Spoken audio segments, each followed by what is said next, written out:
great drill for working on triplanar motion for the most part at the foot and understanding how the hips are connected to what we're doing through gait. So the way we're going to start off this drill is working on good single leg stability. So the object I have is no higher than my knee height. So I'm going to start off in just a single leg stance, hip extension, and hip flexion on this right side. So the first thing I'm going to do is make sure I can be strong in my single leg. So part A is going to be to take your foot off your object. Make sure that your foot stays flexed.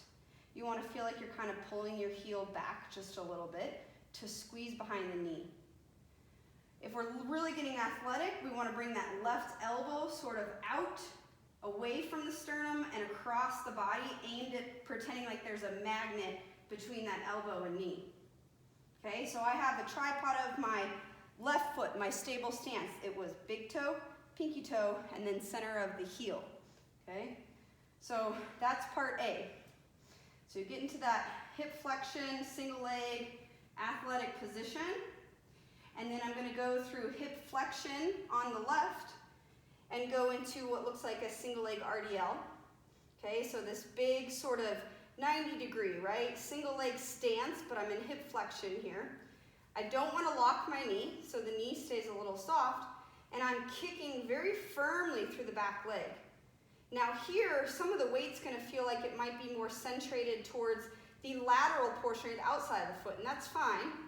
But now I'm going to take in some dynamic movement on my upper body. So starting with these airplane wings, okay, reach the fingertips out wide. I'm going to spin open, and look what I'm doing with this back hip. This back leg is going to external rotation. So those right toes of that extended leg and that foot is going to start pointing up at the ceiling, essentially away from my stability point. And then I'm going to rotate back to center and come through and see if I can rotate now T-spine to the left, okay? And now I kind of have an object even to start using as reference to try to bring my hand towards, okay? And now there should be a little bit more pressure to the instep of my stable foot, okay? So that's the second part, to go through thoracic and hip rotation here to the right, and then back over, close it off to the left. And then if I can sweep back, if my ankle or foot isn't burning at that point, come back to that hip flex position. Again, I want to dorsiflect and like pull the heel back to squeeze behind the knee, okay? You should be pretty fatigued after doing 3 slow moving reps. If you aren't, you may have fallen out, so you've gotten off balance. That's okay, start again.